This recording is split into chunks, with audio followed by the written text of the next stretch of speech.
Bon, assalamu alaikum wa rahmatullah, bismillahirrahmanirrahim. Ahlan wa sahlan jami', avec ce petit retard. Voilà, bon, on reprend un petit peu contact après quelques jours de vacances et puis d'interruption technique parce que on avait des problèmes de connexion. Marhaban, c'est Mustafa. جميع المحبين سيدنا رسول الله صلى الله عليه وسلم. Bon, donc une rentrée avec on arrive à la fin du quatrième article thématique sur maître spirituel et enseignement. Marhaban. Deux articles au programme. Tariqatuna. Notre tariqa, lecture fondamentale, un article de Cheikh Mohamed Zaki Eddin Ibrahim. Et établi dans ta demeure une bibliothèque islamique de Cheikh Mohamed Zaki Ibrahim aussi, Inch'Allah. Article de Maurice Lebao.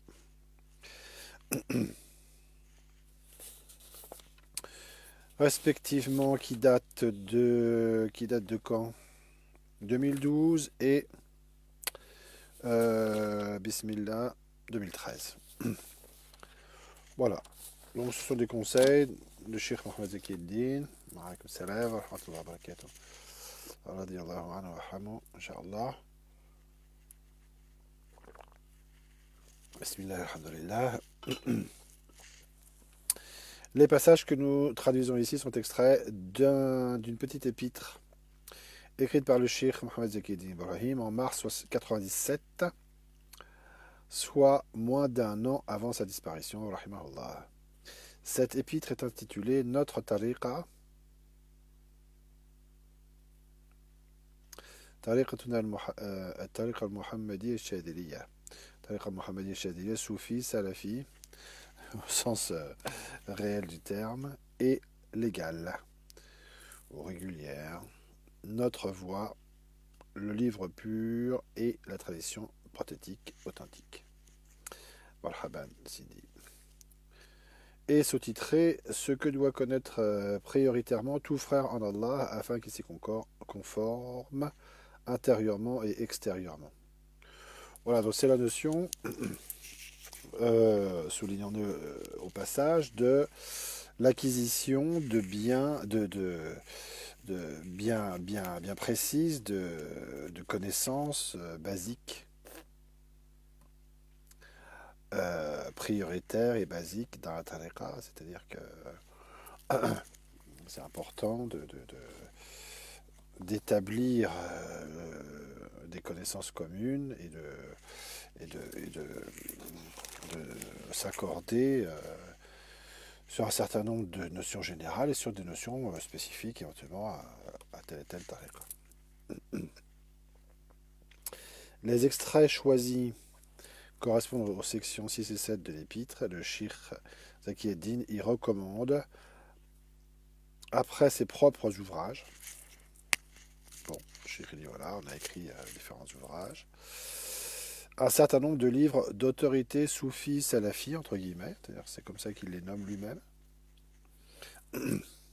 classiques et contemporaines, parmi lesquels, et c'est effectivement ce qui a attiré entre autres notre attention, et ce sur quoi est-ce qu'on souligne auprès des gens un peu critiques ou très critiques, parmi lesquels, autorités, ceux de Abdelwahid Yahya, plus connu en Occident sous le nom de René Guénon. Note 2. Note 2. Bismillah.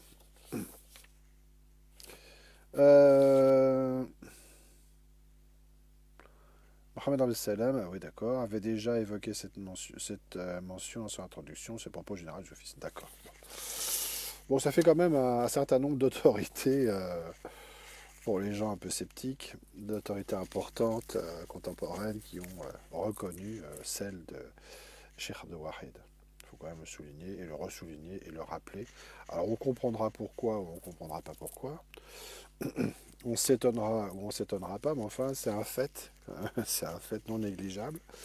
Et bon, il faut quand même l'avoir à l'esprit parce on a vite fait de balayer tout ça et de parce qu'on a lu un ou deux livres qu'on n'a pas bien compris ou parce qu'on pense que ça s'oppose à que ça s'oppose ou que c'est contradictoire avec telle ou telle notion qu'on croit comprendre de la Aqidah, eh bien on considère que René Guénon est ceci et cela et complètement incompatible et que c'est la philosophie, que c'est ceci et cela et faut quand même faire un petit peu attention à ce qu'on dit et être quand même un minimum prudent. Si on ne comprend pas, on s'abstient, mais on évite de dire des bêtises. Il revient ensuite, donc, le shir, sur certains auteurs controversés, excusez-moi, comme Ibn Arabi et El-Hallaj. On parlera de la position de Sheikh Zakieddin par rapport à Ibn Arabi, Sheikh Al-Akbar, notamment dans un article qui s'appelle Position de Sheikh Mohammed Zakieddin par rapport au Sheikh Al-Akbar et Ibn Arabi. Bon, là encore, pour montrer que certains ont voulu voir dans certains des propos du Sheikh un rejet de l'autorité de Sheikh Al-Akbar et se sont empressés, je ne sais pour quelle raison, mais en tout cas assez vigoureusement, publiquement et par écrit, de souligner et de développer des allusions peu agréables et peu justifiées dans cette direction, alors qu'ils étaient pourtant des gens a priori respectables et respectés par certains. Nous noterons ici qu'en situant les livres de René Guénon parmi ceux des autorités soufis salafis, et non parmi ceux à propos desquels les gens divergent, dont il parle aussi, le Cheikh Mohammed Zakieddin souligne d'une manière remarquable leur orthodoxie d'un point de vue strictement islamique. Note 4. L'orthodoxie islamique de l'enseignement de René Guénon, on a oublié Guénon, de Guénon, oui, a été magistralement établie dès 1953, preuve à l'appui, par Michel Valsan, Cheikh Mustafa Abdelaziz, dans son article sur l'islam et la fonction de René Guénon. Effectivement, c'est pas un article qui est facile à lire, comme, comme certains effectivement, autres articles de Michel Valsan.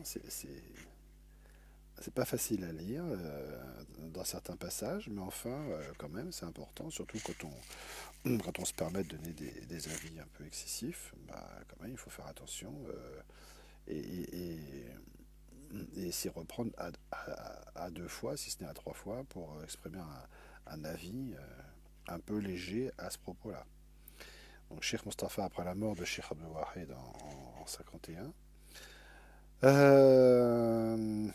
a écrit pour justifier de la position, de la régularité orthodoxe de la régularité de la position islamique de l'œuvre et de l'homme.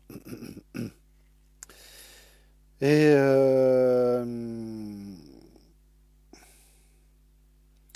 Sheikh Abdelhalim Mahmoud s'est ensuite référé à cet article dans son ouvrage en arabe sur Guénon. Lequel ouvrage a été en partie cité dans la revue El Muslim. Bien. Dirigé par Sheikh Zakieddin lui-même. Bon, vous voyez, il y a quand même une concordance assez forte sur cette question. Donc si les gens ne le savent pas, ben, qu'ils le sachent.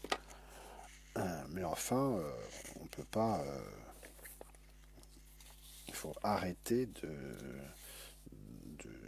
d'être trop léger sur ces questions-là. Encore une fois, on comprend bien que ce sont des sujets, que les sujets abordés par Cheikh Abdel Wahid, comme d'autres, notamment par le Cheikh Al-Akbar ou encore d'autres grands auteurs, sont des sujets qui parfois sont délicats, particuliers, difficiles à comprendre. On est bien d'accord, mais c'est pas une raison parce que c'est difficile à comprendre ou qu'on ne les comprend pas qu'il faut les rejeter et taxer tout ça d'hétérodoxe, pour faire simple. Parce que si on appliquait de nos jours le même jugement à tout ce que un bon nombre de gens ne comprennent pas, bah, il ne reste plus grand-chose de l'héritage islamique et du tasawwuf, qui sera reconnu comme étant valable. Voilà. Alors, traduction de ce qui nous intéresse. C'est une partie en fait, parce que la traduction a commencé, mais elle n'est pas terminée. En vérité, tu ne peux comprendre profondément les grandes bases fondamentales, Akabir el-Usul el-Asasiyya, de notre appel, Darwa, sans avoir avant tout lu et relu, lu et relu, hein, c'est pas on prend un livre, on le survole, et puis on a dit que voilà, et puis on se donne un avis, ou on s'en contente. Non, c'est approfondir, c'est rentrer profondément dans la lecture, s'en imbiber, et passer du temps et faire des efforts. Les ouvrages de notre imam, le rénovateur de la prédication d'Arwa Soufi légale. 5, note 5. Note 5. Donc il s'agit de l'auteur lui-même. Ces ouvrages se complètent les uns les autres et il y a dans certains d'entre eux des choses qu'on ne retrouve pas dans le reste de son œuvre. Et n'oublie pas le livre intitulé El Marji'a, c'est-à-dire la référence, ce à quoi on revient, de notre maître l'imam Sheikh Ibrahim el-Khalil ibn Ali al-Shadili, ainsi que les livres de nos maîtres, les autorités soufis salafis, Saadatina al-A'immatus Sofi al-Salifin, comme El-Ghazali. Donc là, ça donne des pistes quand même pour établir un certain nombre de travaux, de lecture, de recherche et d'apprentissage pour les contemporains, en s'enquérant de savoir si on peut avoir accès à ces livres en arabe ou dans les traductions. El-Ghazali, en tête de ligne. El-Qushayri. El-Muhasibi. Ibn Zarruq. Ibn Ajib. السهروردي. ابن عطاء الله السكندري. الأخضري. السبكي. القوقجي. الخاطب الطنطاوي. أبو الفيض منافي. عبد الحليم محمود. عبد الواحد يحيى. Salam al-Azami Naqshbandi, ainsi que Mahdi Abul Azaim et leurs semblables, afin de comprendre l'appel à Allah subhanahu wa ta'ala et que tu agisses en conformité avec ce que tu sais. Ta'amil bima ta'lam. Note 6. Note 6. Bien. Voilà, on souligne l'importance de la préparation doctrinale en tant que nécessité dans la voie. Donc, de cette manière assez synthétique, enfin quand même assez précise, le cheikh donne des références vers lesquelles se retourner pour acquérir des connaissances générales importantes sur le tasawwuf et la tariqa.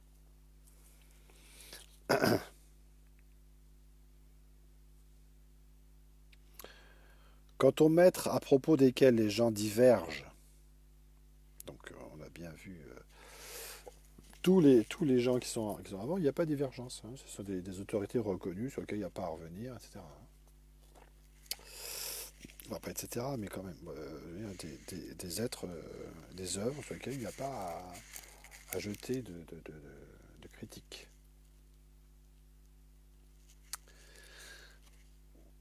Comme Ibn Arabi, El-Hallaj, Ibn al-Farid, El-Bistami, le martyr Suhrawardi et les tenants de la Wahdat al-Wujud, Ashab Wahdat al-Wujud et leurs semblables,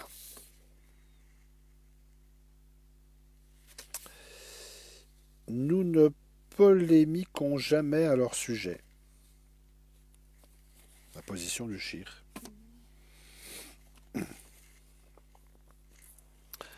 Et nous laissons leur sort à Allah. Nous gardons cependant une bonne opinion à leur égard et nous interprétons de manière subtile ce qui diverge dans leurs paroles au moyen de ce qui est en adéquation avec le livre de la tradition prophétique. Ils gardent un adab parfait en utilisant au mieux avec ce qui est généralement connu. Voilà la position.